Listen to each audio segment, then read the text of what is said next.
Good morning, everyone. It's great to hear all the chatter, but we're keen to get started now. My name is Dr. Anna Jenkins, and I'm a senior lecturer in entrepreneurship and innovation at the UQ Business School. And I'm delighted that you could join us this morning. First and foremost, I acknowledge the traditional owners and their custodianship of the lands on which we meet today. On behalf of UQ, I pay our respects to their ancestors who have been educating on these lands long before UQ, and their descendants who continue cultural and spiritual connections to country. We recognise their valuable contributions to Australian and global society.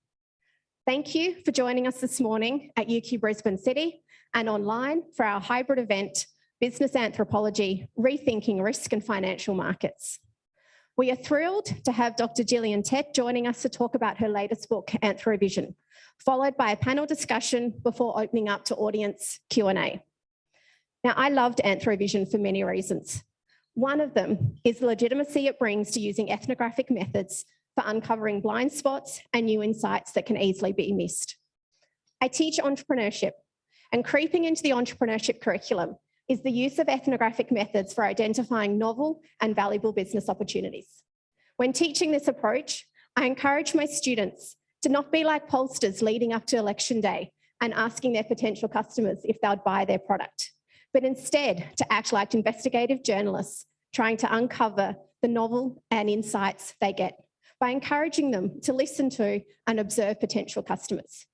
I'm now really excited that next semester when I teach them, I can put a name and a face to that investigative journalist, Dr. Gillian Tett.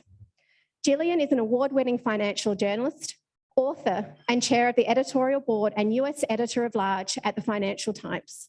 She writes weekly columns covering a range of economic, financial, political, and social issues. She co-founded the bi-weekly Moral Money FT newsletter, but what she may be most well known for is having correctly predicted the 2008 global financial crisis. The following year, her book about the crisis, Fool's Gold, won Financial Book of the Year. Gillian holds a PhD in social anthropology from Cambridge University, and today she's going to draw upon her background in anthropology to explain how lateral vision can enable us to think and act differently about financial markets and risk based on her new book, Anthro Vision. Gillian, would love you to start us off today before we reconvene for a broader panel discussion and answer some audience questions. A quick reminder to our live stream audience, please add any questions you have throughout Gillian's presentation and panel discussion to the Q&A function, and we'll try to get to those questions during the Q&A.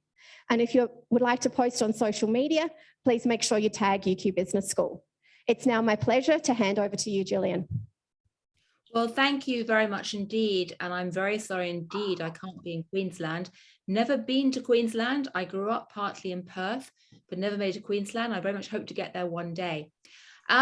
Since I've only got 10 minutes, I'm going to be pretty brief and explain why and how I wrote this book and why I think it's so relevant to financial markets and risk.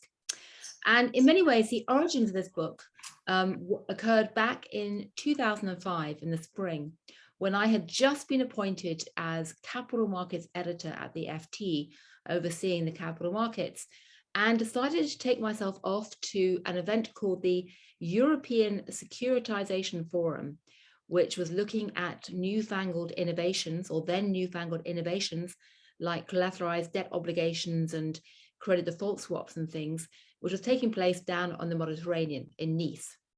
And I flew down as a journalist, walked into this vast conference room, saw hordes of bankers wearing chinos, exchanging name cards, having PowerPoints, doing all the usual things. And my first reaction was, wow, I'm back in Tajikistan.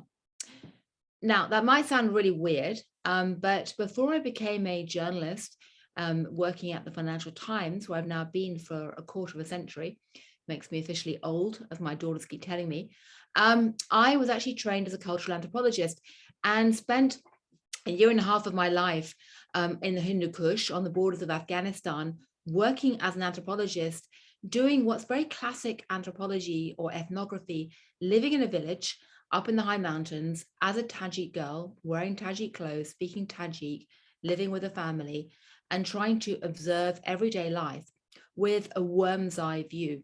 And it's worth stressing that worm's eye view aspect, because many of the tools that business schools teach and economics celebrates are based around bird's eye view, top-down visions of the world.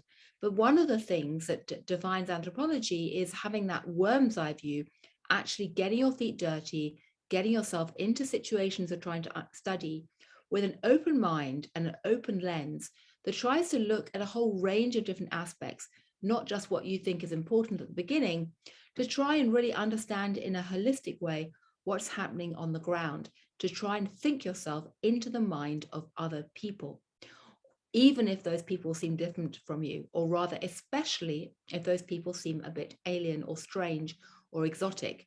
Anthropology is all about trying to make the strange people who seem odd to you seem familiar, and so you can get empathy for how they think.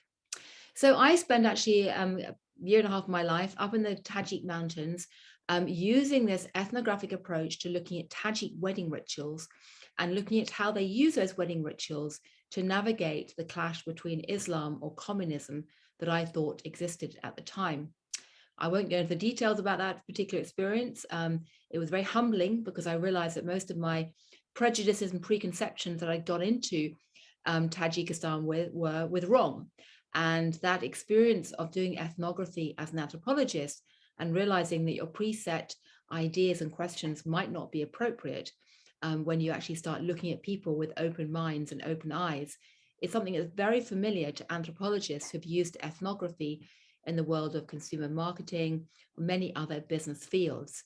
Anthropology is not a discipline that operates just with questionnaires according to what the question giving person thinks is important. You try and absorb everything. But anyway, so I spent my time doing that in Tajikistan, looking at Tajik wedding rituals, which would seem to be completely disconnected to being at the European Securitization Forum in Nice. But actually, there is a common thread, or two common threads. The most obvious common thread is that at the end of the day, human beings are human wherever they're found, whether in Tajikistan or Tokyo or in Wall Street or anywhere else. And as human beings, we tend to not just operate with social networks that we constantly define and redefine, but we all spin a web of meaning, to use that great phrase of Clifford Geertz, about the lives that we see around us. We all have cognitive maps or maps of the world in our heads, which classify things according to a set of cultural assumptions that we've inherited from our surroundings. And looking at ritual symbols, the way that people organize their space and social groups in any context can be incredibly revealing.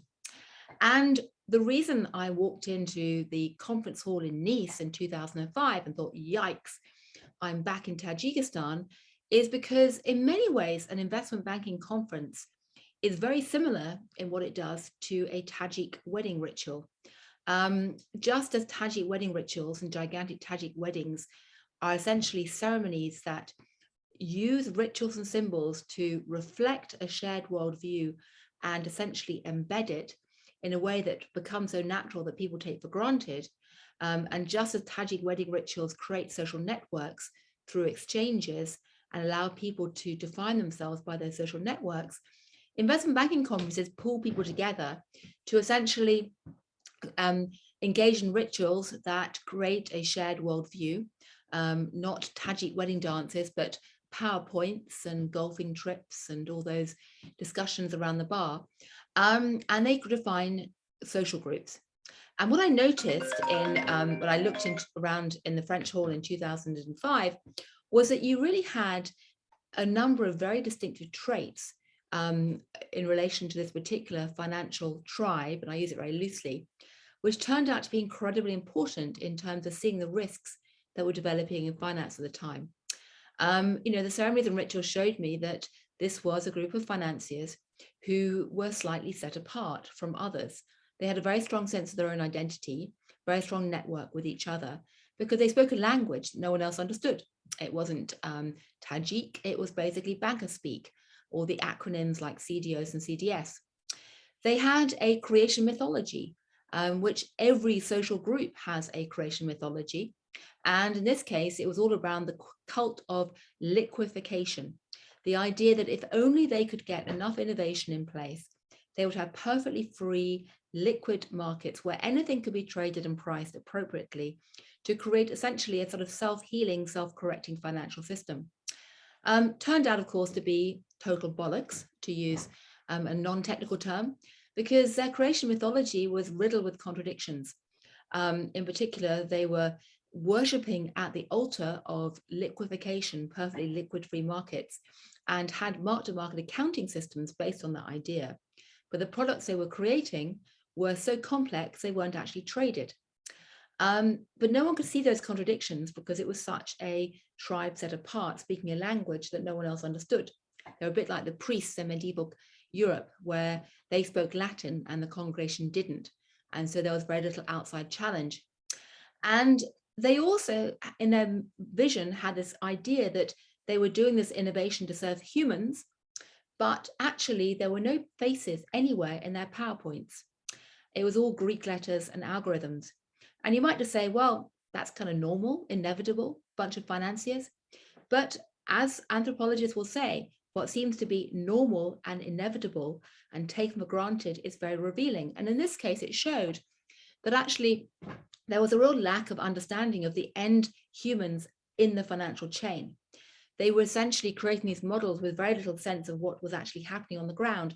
And there's that wonderful scene in The Big Short, the movie based on Michael Lewis's book, where some hedge fund traders go out and actually meet some real life subprime borrowers, in this case a pole dancer, and they go, yikes, this is happening? That's nuts.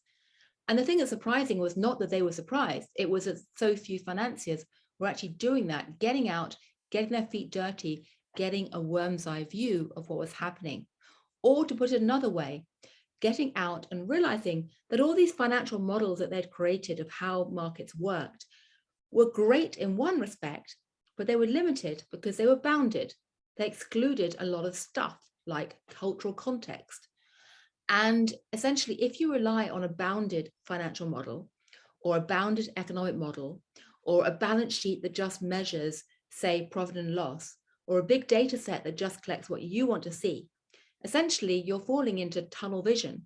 And you're like somebody walking through a dark wood at night using a compass and just looking down at the dial. Your compass may be brilliant, but if you just stare at the compass, you're going to walk into a tree. You have to look up and around and see the context in which all your models are being created.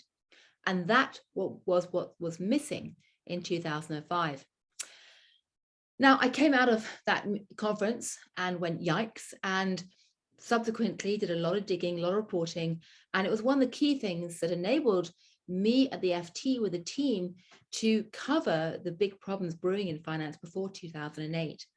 I wouldn't say we predicted the scale of the financial crisis, but we saw the problems that were developing. And frankly, we saw them much more clearly than many financiers who were beset with tunnel vision. Anthropology, as I say, gives you context and lateral vision.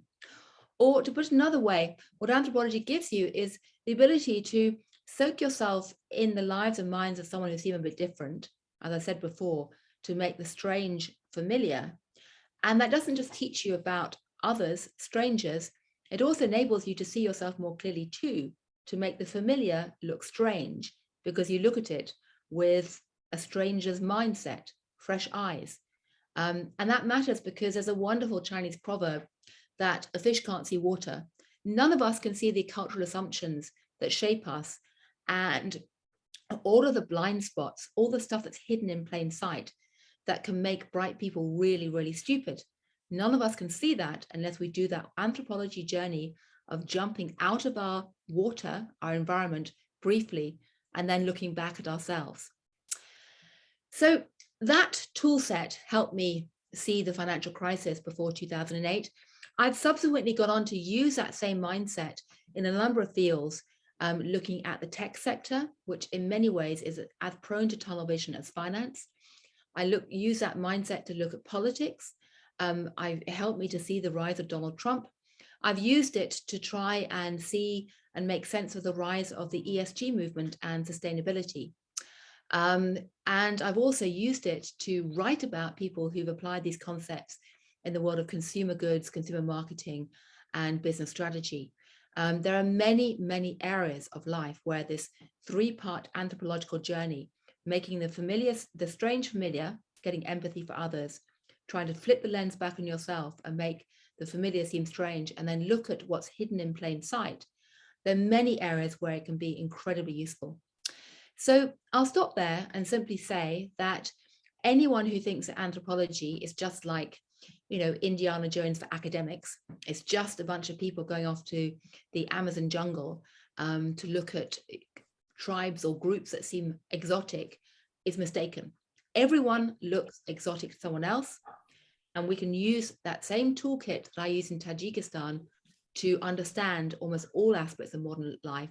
And if you are in the business of risk management, then actually trying to look at what's hidden in plain sight, what anthropologists call social silences, is not just a nice to have, it is frankly the starting point of any risk assessment.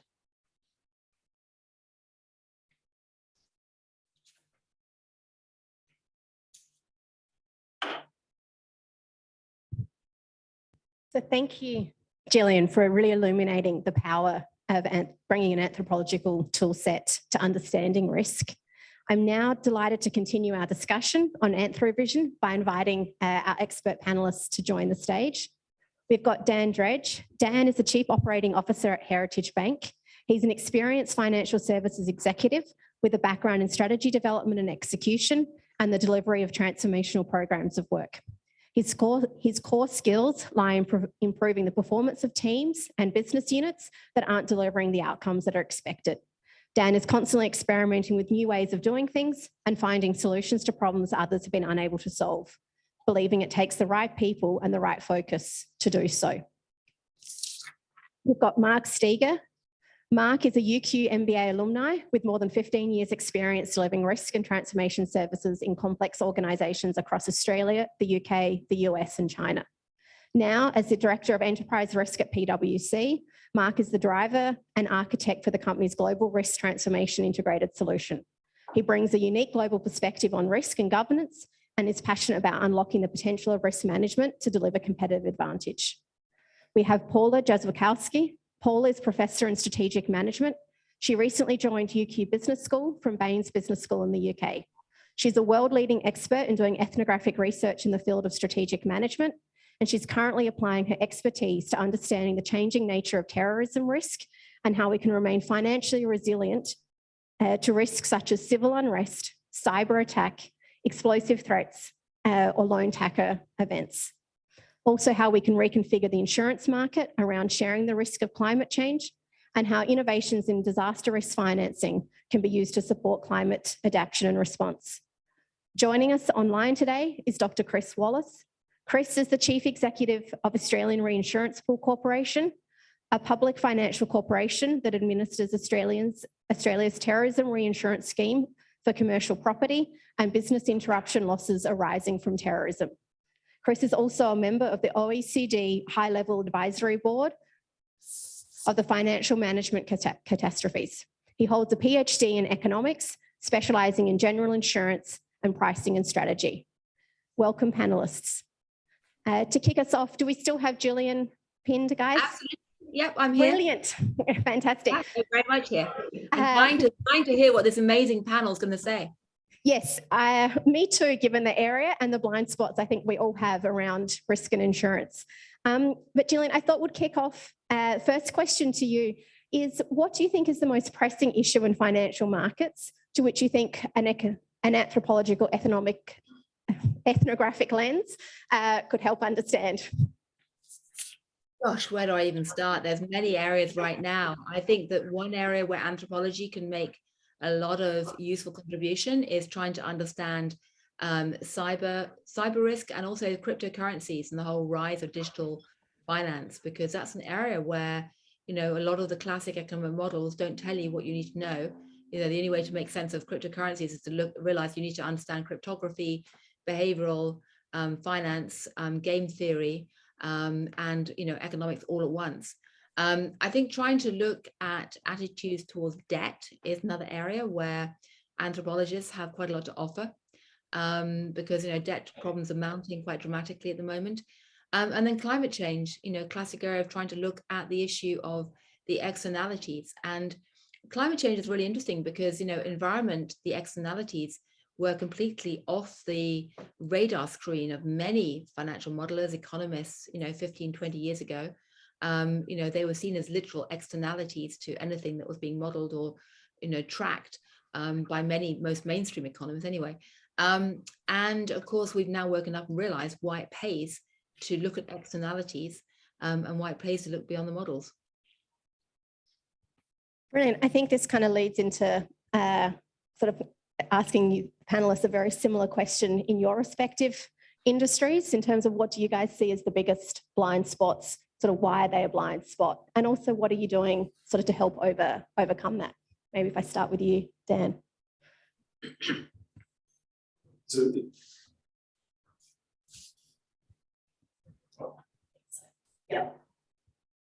So it's a really complex area, but I think that one of the largest blind spots that banks have and other financial institutions have is the assumptions that underpin all of the models that they operate with under.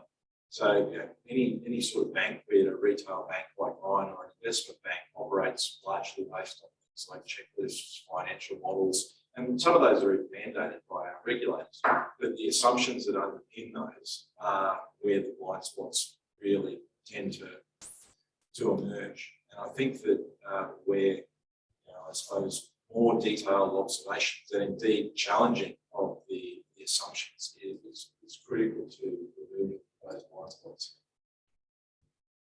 Mark? Yeah, thanks.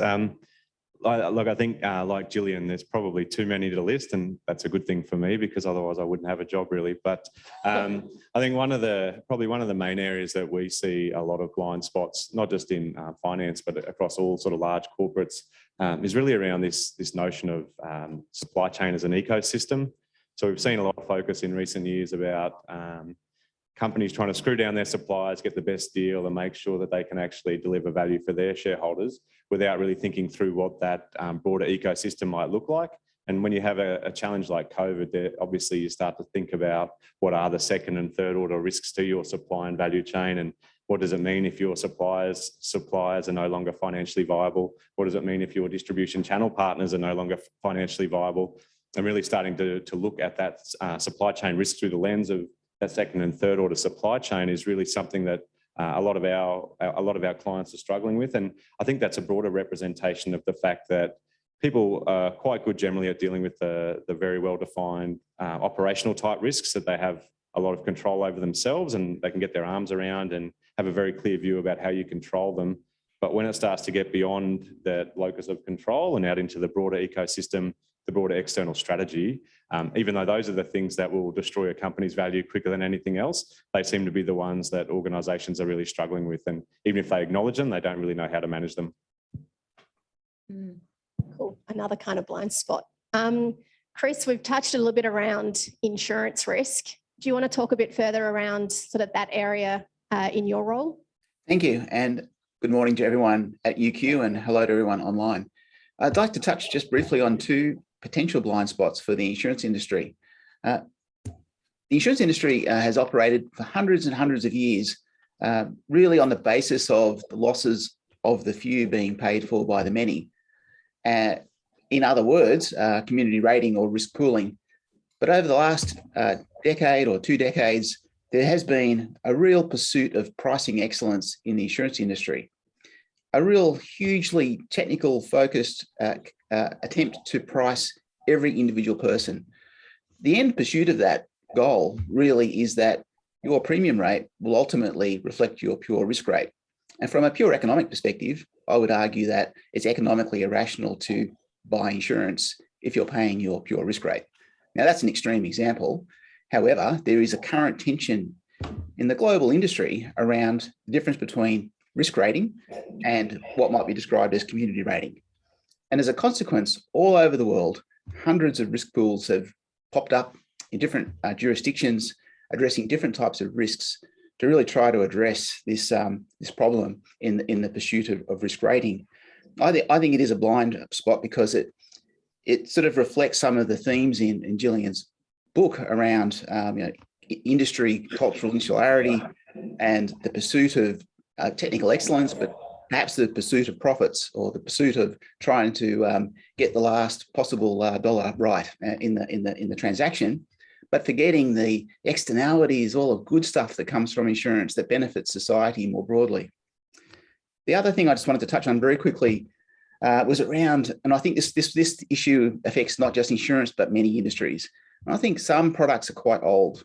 And so particularly in business interruption, and what we've seen during the pandemic has been the business interruption covers have really been inadequate and have not responded at all in many cases to the challenges of the pandemic. But if they did respond, they still wouldn't be reasonable products because they take so long to assess. The claims assessment process for business interruption is long, it's technical, requires accounting calculations of loss of profits. Whereas what we're seeing in the modern world with pandemic, with cyber threats, is that businesses need rapid funding in a crisis, money quickly to be able to respond. And so I worry that the industry has a blind spot around older products that perhaps need to really shift the dial dramatically on to respond to these new rapidly emerging threats that we face. Thank you. Thanks, Chris. Mark, in your role, how much are you seeing sort of this issue around sort of COVID, the pandemic, impacting how organisations are managing their risk? Yeah, so it's interesting. I guess we've observed probably a three-step process, and this is my terminology, so don't take it too seriously. But I think the pattern that I observed for a lot of our clients was really around a concept of survive, revive, and thrive. So to Chris's point, I think when the pandemic initially hit, it was really about cash flow, right? So a lot of these organisations needed to just survive. They just needed to get the finances in order to be able to scrape through. The second stage, which we saw, was really about looking at how do they consolidate. And I think this is where a lot of companies are today, really figuring out how do they sort of reset with the business to get back to normal, whatever that looks like. But really the ones that we're seeing are having the greatest, or we think will have the greatest or the most positive future are those that are really looking to thrive in the future. And they are the ones that are actually looking back through their ecosystem, their value chains, looking for single points of failure, not just worried about pandemics. It could be famine, feast, climate events, but really looking where they're overly dependent on other suppliers or other parts of the organisation. Where are they weak in terms of actually not having a market presence or diversity in their portfolio? And where is their strategy overly concentrated? So a lot of organisations are really looking to pivot to a more strategically resilient model. So they're actually coming back to not worrying about controlling things in a traditional risk management type approach of processes and key controls. What they're looking at are making strategic decisions that actually make the business more agile and also more resilient to major shocks. So that's really what we're seeing. Yeah, and Paula, I guess this is sort of what you're then researching all of these issues, especially around reinsurance and climate risk. So how is it that we can bring this more ethnographic lens to these questions? Yeah, I think it's actually a very important point, and we are thrilled to have just started a collaborative research partnership with ARPC on risk pooling for terrorism and potentially other risks that are facing Australia. But one of the things that we found in our research into the insurance and reinsurance industry is under climate change, one of the problems that is happening, which Chris alluded to in terms of these models, is a prudent insurer that needs to remain solvent puts the price up on climate exposed risk because they're going to get more claims on that. And so what you end up with is unaffordable insurance and increasingly unavailable insurance as well, because a prudent insurer withdraws from those areas that are highly exposed. But we'd be sitting in these meetings with these insurers who are talking about risk pools, and they would keep saying, insurance is really good at risk mitigation. And we'd be looking at this, but you're not good at risk mitigation. So we started to try and unpack, why do they think that? And because what they're very good at and what they've become very good at through these very sophisticated models is pricing when risk mitigation is bad or good. So when it's good, they can give you a good product. And when it's bad, they can put the price up so that it's not economically rational for you to buy, or they can withdraw. So they are good at one part of risk mitigation, which is sending a price signal about the mitigation. But when we understood why they thought they were good at this, then we realized actually they do have a lot to bring to the risk mitigation piece, but it's not the piece they think they have to bring. So we've been working with these risk pools, and one of them, which I feel very proud about, I mean, I wouldn't say that their strategy is due to our work, but we helped them to understand this issue, that the only way they were going to make things more insurable, yes, they could patch over the costs for a while, but was to actually work on risk mitigation. And so one of the CEOs of the pools that we've worked with was at COP26, using the data they have to say why we need to change the resilience, the underlying resilience of these properties. So that's the bird's eye view, but also on the ground, that company is now driving their floodmobile around the country, which they operate in. And the floodmobile is literally going to the places where people get flooded, and it's being there talking to the people in the communities. And the thing I think that Ethnography has helped in this is they understood that should be part of our strategy. We won't make money from that, but we won't have an industry if we can't make more people resilient, because they'll just withdraw. We'll just withdraw. We won't cover them, and our industry will get smaller. So we need to help them. So we feel that that's a really important blind spot that we've helped them understand, and now they can do something about that. And I think that's a really sort of critical thing we're talking about here, is like what you were talking about, Mark, Chris. The point being, once you understand it, you can help people to do something. It's not just finding it out for the sake of it. It's finding out, so before we have a collapse, we could do something. And perhaps you could talk a bit about some of how you're helping companies to do that. Yeah, absolutely. Look, I think the first thing that we're doing, so I'll give an example at the moment in terms of this sort of second and third order supply risk scenario. So it really is, even before hearing about or reading Gillian's book, we were actually sort of trying to apply some of these similar concepts without knowing it. So the reality is that one of our large corporates that we work with at the moment has a very good handle on its first line suppliers, and they've had a pretty good understanding of where their points of failure are, their value at risk is, and those types of things. But they'd never really, until COVID, started to think about who are the suppliers to those suppliers.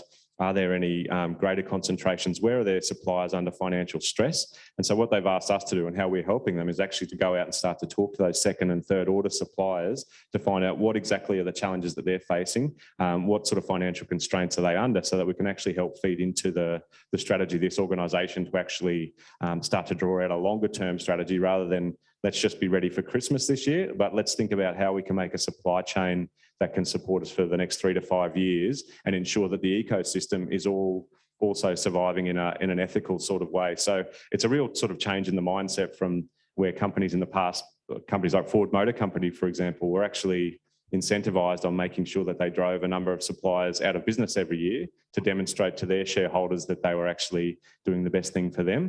But this is a model saying that that's no longer sustainable, right? If the ecosystem and the supply chain isn't working effectively, then those risks are going to come home to bear to the ultimate parent organisation anyway.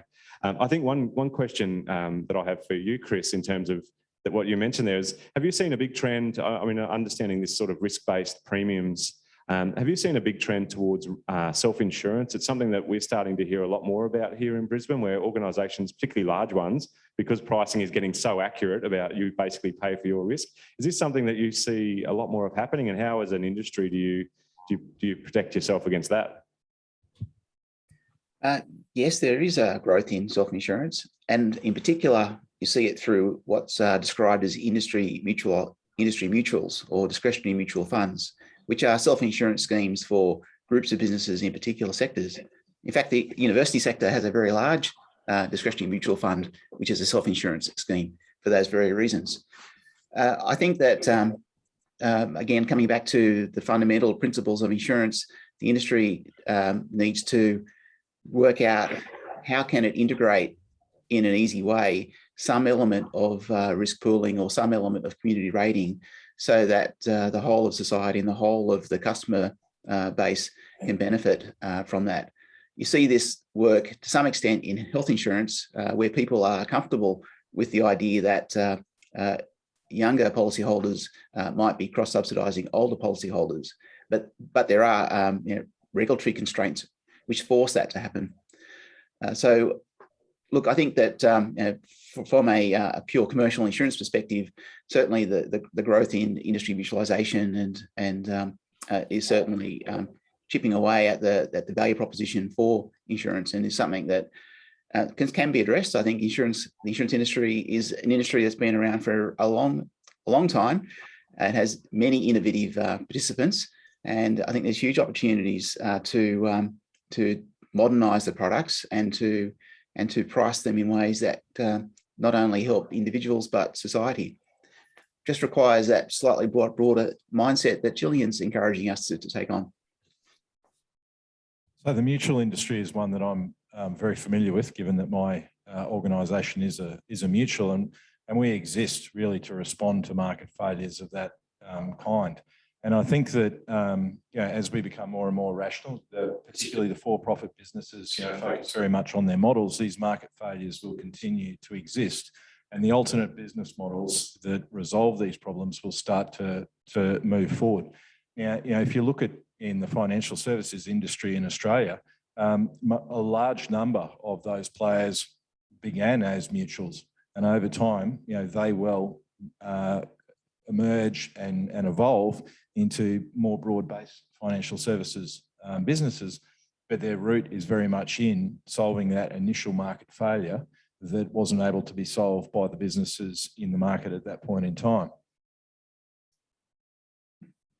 I actually think that's a really interesting point, that we may revert to some of our less technical times because they were better societal protections. When we knew a little less, we were actually perhaps able to be a more compassionate society in terms of and is a compassionate society. This is not something soft and fluffy. This is actually, it doesn't help me if I can sit on my hill surrounded by my wall if the people in the valley below me are struggling, because it's this ecosystem. So I think, a compassionate society is actually a society that can work for all of us much better. But I don't know, I know we'd like to probably hear from some of the audience as well. I think now's a great opportunity to open up to audience questions. We've got microphones throughout the room, so feel free to raise your hand and ask questions, and Paul's moderating what's coming through online. So I'll probably start with just a couple of statements along the line. I'm very happy to hear that we're talking about insurance and risk. So one of the fundamental drivers around trying to mitigate risk is you can't actually mitigate by active resolve, you use insurance to get rid of it. Over the last 10 years, particularly in the area of liability, the underwriters, particularly ones that were in the syndicates around Lloyd's, have reduced their appetite for taking business on in the liability area. So previously, it would be along the lines of when, if you didn't want an insurance for a particular high risk, you would push the price up. Now they're issuing directives to not insure these risks. So as an example, inner city pubs are starting to find it harder and harder to get insurance.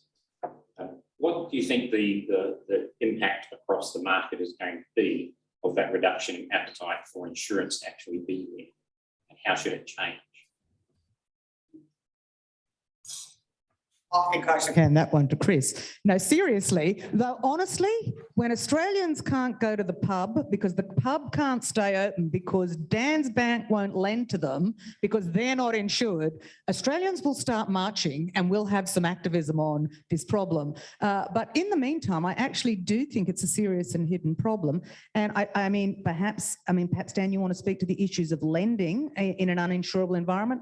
Chris, I know that you might want to speak to some of this as well in terms of business interruption. And I would first start by saying that in those sorts of circumstances, there's quite a number of examples where groups of participants, like pubs, have come together and actually created their own insurance cooperatives. There's some good examples out of Western Australia and motor dealers and things of that nature, where they banded together for things like hail cover that wasn't able to be provided. And they're very large. They're very, very large cooperatives. So, if we hark back to Gillian's example of the Tajik tribesmen, groups of people will get together and resolve the problem, even if it doesn't involve the grand financial models to resolve those problems. They'll find their own way to do it. So I think if we think about lending to uninsurable businesses or homes, even, for example, that is a real challenge in the future. And it's certainly one that our regulator in banking is turning its mind to and asking us to do a lot of work in that regard. So it's going to be a huge challenge. If you can't get insurance on the underlying assets that we're taking as collateral, it's going to be a really challenging place to get lending if that's how the market in Australia evolves. So from our perspective, we're very hopeful that there won't come a time when large tracts of the nation is uninsurable. That's for sure. But climate change and those sorts of risks are going to continue to be top of mind for us.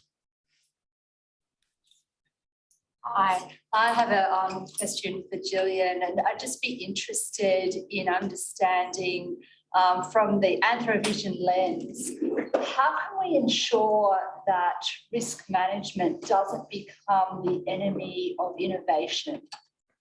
Before we jump to that one, could we just, I think Chris had a point on the insurance, and then which will give Gillian a moment to prepare her answer. I'll be very brief. Thank you. I was just going to say that we need to encourage financial markets and insurance markets to build new products and systems to cover these market failures. I think that they can be addressed with the right thinking and support. If we don't address them, the problem is that it gets picked up in other parts of the system by taxpayers. If there's a catastrophe, often taxpayers will be asked to lean in and support that. So I think ultimately it's better for the markets to actually operate in the first place, to try to operate in the way they were meant to be designed in the first place. Thank you. Gillian? Well, I would argue in many ways anthropology offers a lot of tools that can spark innovation. And the reason is very simple. It's twofold. Firstly, that one of the guiding principles in anthropology is that just because you think the world that you live in is natural and normal and inevitable, I mean, invariably people who are in positions of leadership assume that the last 20 years that they grew up in is how the world should operate and how everybody else should be. And if they don't think the same way as you think, then they're kind of weird. Anthropology argues that in fact, what we take for granted shouldn't be taken for granted, because there's a myriad of ways that humans can essentially organize themselves. And that culture is never fixed. It never has rigid boundaries. It's not like boxes that you can stack up on top of each other with some kind of hierarchy of worth. Cultures are more like rivers in the sense they're constantly moving and changing, and new streams come in and new streams go out. And we're all linked in this kind of in the spectrum of cultural difference and similarity, with the spectrum. And the reason I stress that is because actually one way to be innovative is to jump out of your fishbowl and go see how other people have done it as a source of inspiration and collision and fresh ideas. And, a story I tell in my book, which is not to do with finance, but, actually shows how this can work in practice, is a story of the Kit Kat bar. Nestle, the gigantic Swiss company, bought a British company, Rowntree's, founded by a Victorian Quaker, that had the Kit Kat bar in its stable, had started life as a totally British product and spent most of the 20th century as a British product, sold under a British tag of have a break, have a Kit Kat, went to Japan and was sold as a British export. And then some local Nestle managers noticed that Japanese teenagers were starting to use it as a prayer token. Sounds very weird, but within the Shinto tradition, there's this idea of using prayer tokens for exams. And the word Kit Kat sounds like kitokatsu in Japanese, meaning we shall overcome. So they started marketing it as a prayer token and a good luck token. Within a few years, half of all Japanese teenagers were using it like that. And then they linked into it more, and they started giving it all kinds of flavors like sake Kit Kats, and they had wasabi Kit Kats and Hokkaido Kit Kats, you name it. And it eventually became so Japanese that tourists to Japan bought Kit Kats as a Japanese souvenir, or a souvenir of Japanese identity. And then they started selling the green tea matcha Kit Kat back in Britain. It's actually made in a German factory, but it's a green tea Japanese matcha Kit Kat made in Germany. It's probably on sale in Australia as well. So at that point, you have to ask, well, is this innovative new product called a green tea Kit Kat? Is it British? Is it Swiss? Is it Japanese? Is it German? It's all of it. And it comes out of colliding with the unexpected and embracing those collisions to realize that just because you think one way, you can't assume that other people think that one way, and you can't assume that that's got all the answers to innovation. I often think if only politicians would embrace the Kit Kat policy in how they look at, issues of identity and all the rest of it, or immigration. But the same model could be applied to many areas of business, including finance.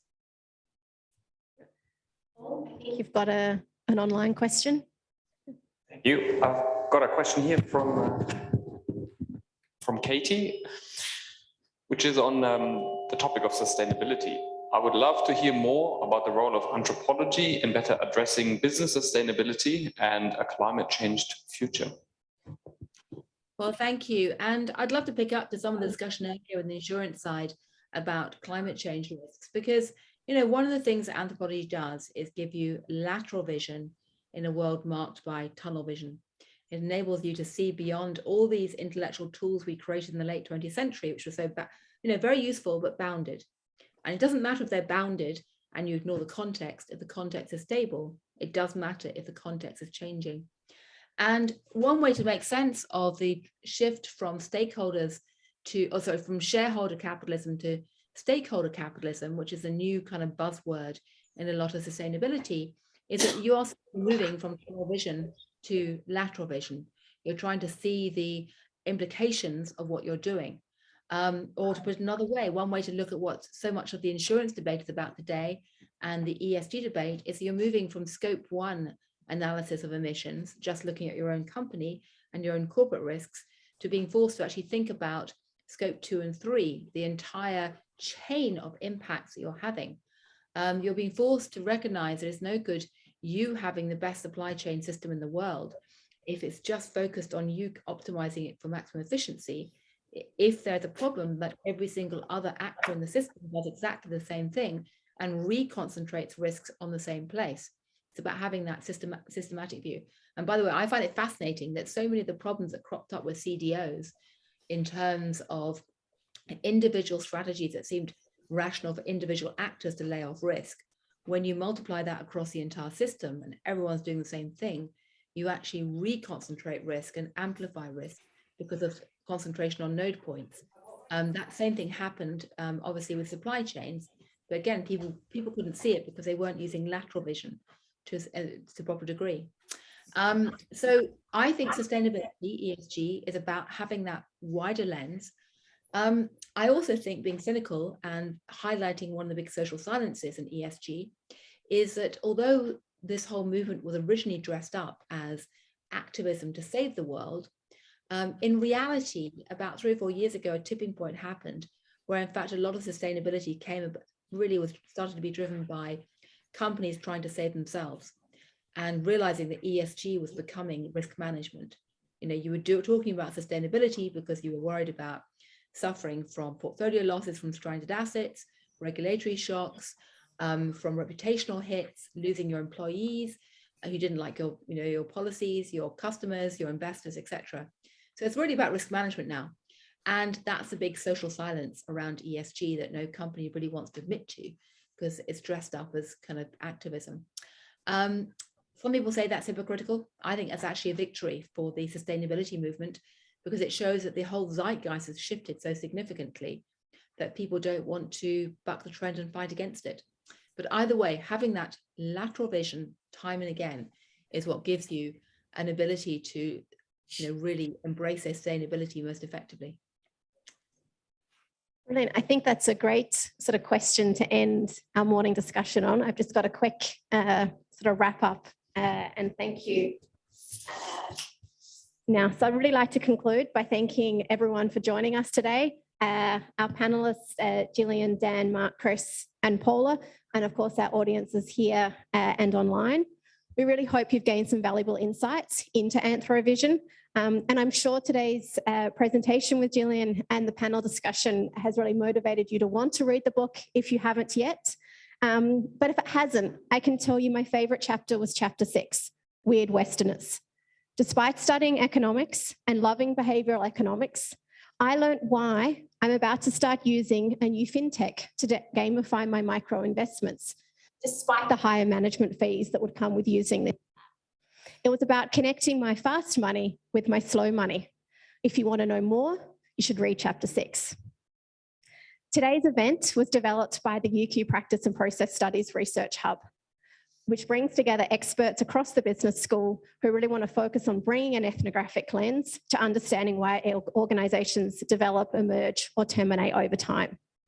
We're really passionate about doing ethnographic research.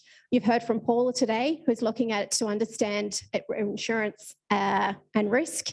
Myself, I'm using it to understand the process of going from startups to scale-ups, why some make it and why others don't.